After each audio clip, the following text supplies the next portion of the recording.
sehingga belum terdapat kehidupan di atasnya. Yang kedua, zaman Paleozoikum merupakan zaman kehidupan tua, berlangsung kira-kira 340 juta tahun yang lalu.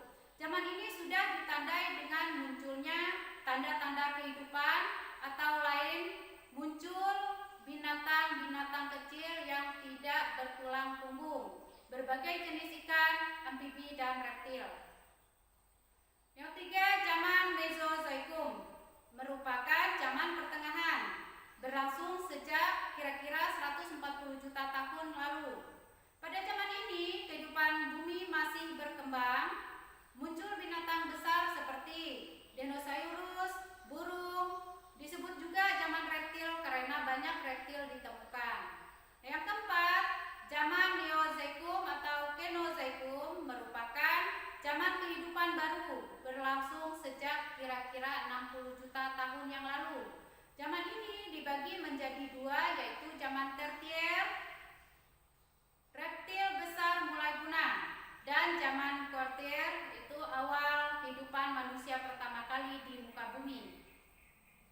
Nah, sekarang kita ke periodisasi secara arkeologis. Periodisasi secara arkeologis ini dibagi menjadi dua. Yang pertama itu zaman batu, yang kedua zaman logam. Nah, sekarang kita membahas di zaman batu. Di zaman batu itu ada 4 zaman. Yang pertama Paleolitikum, itu zaman batu tua, yang digunakan pada zaman ini terbuat dari batu yang masih kasar, kehidupan masih sederhana, hidup berpindah-pindah atau nomaden. Zaman Mesolitikum itu zaman batu tengah. Pada zaman ini manusia sudah ada yang menetap, sehingga kebudayaan yang menjadi ciri-ciri zaman ini adalah Kejonekmodinger dan Abrissosros.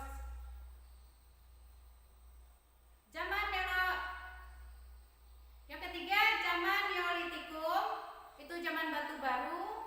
Pada zaman ini mereka mulai hidup menetap dan mampu menghasilkan makanan sendiri melalui bercocok tanam. Nah, ini gambar yang digunakan pada saat zaman Neolitikum. Yang keempat, zaman Megalitikum, yaitu zaman batu besar. Nah, di zaman batu besar ini contohnya ada menhir, ada dolmen, kuburan peti batu, waruga, dan sarkofagus. Nah, sekarang ke zaman logam.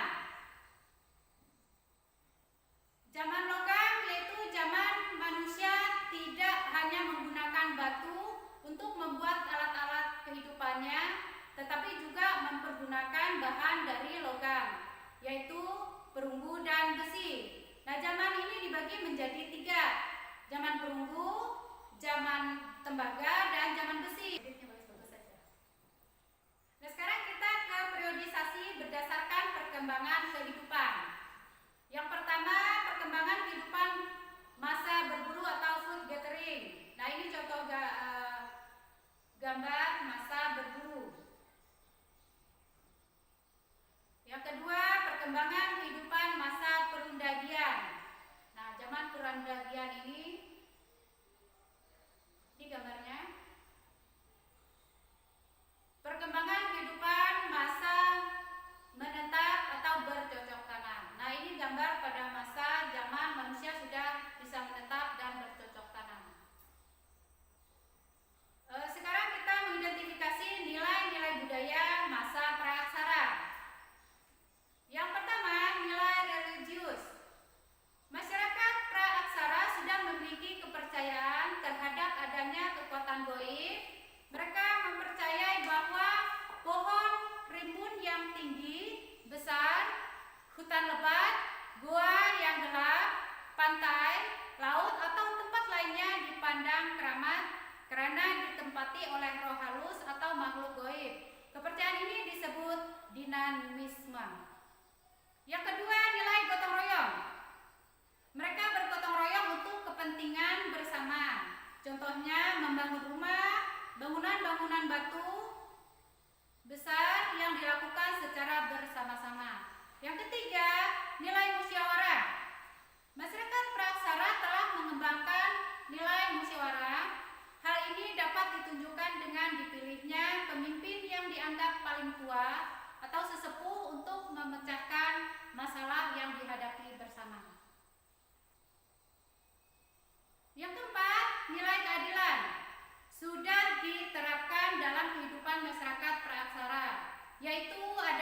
pembagian tugas sesuai dengan kemampuan dan keahliannya.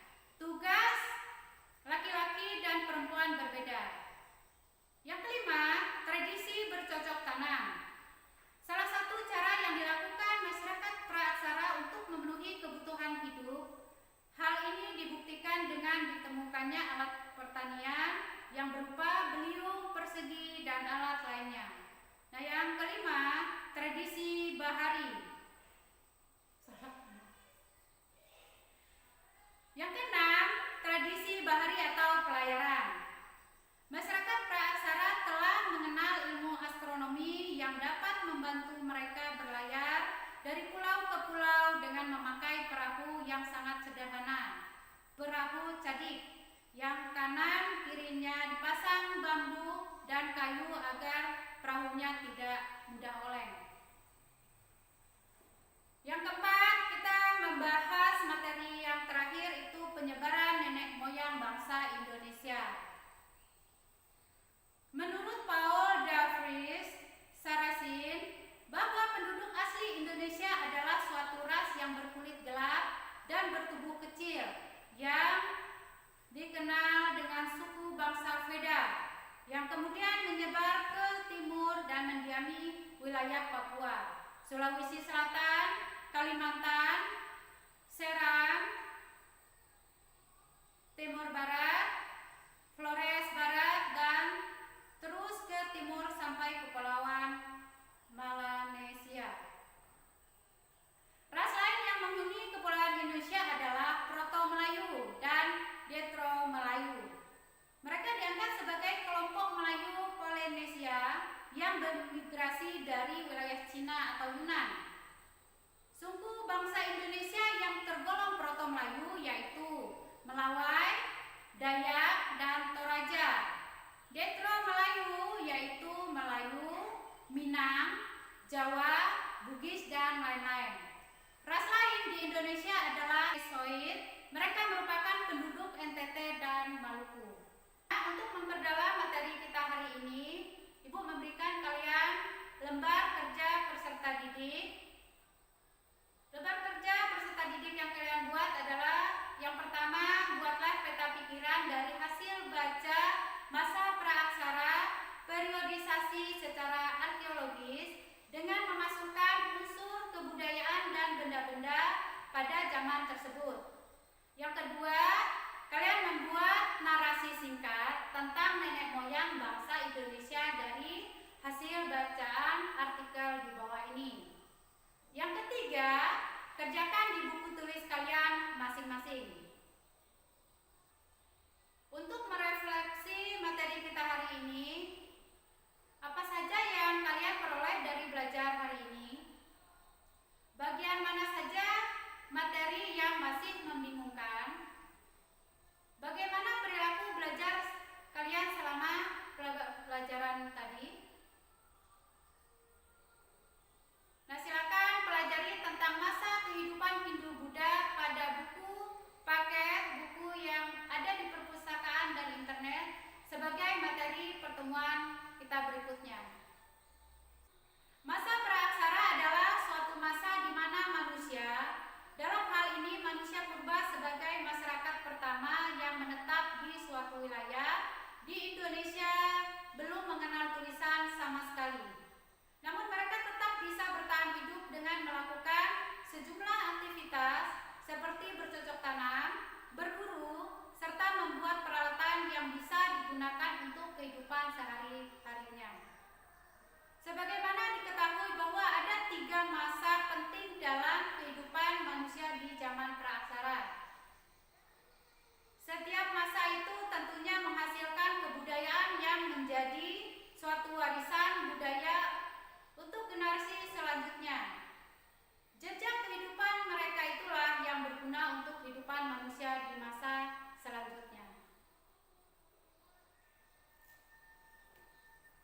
Barang siapa belum pernah merasakan pahitnya menuntut ilmu walau sesaat, ia akan menelan hinanya kebodohan sepanjang hidupnya.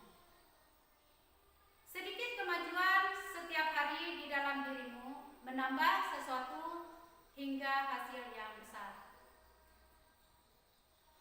Demikian pembelajaran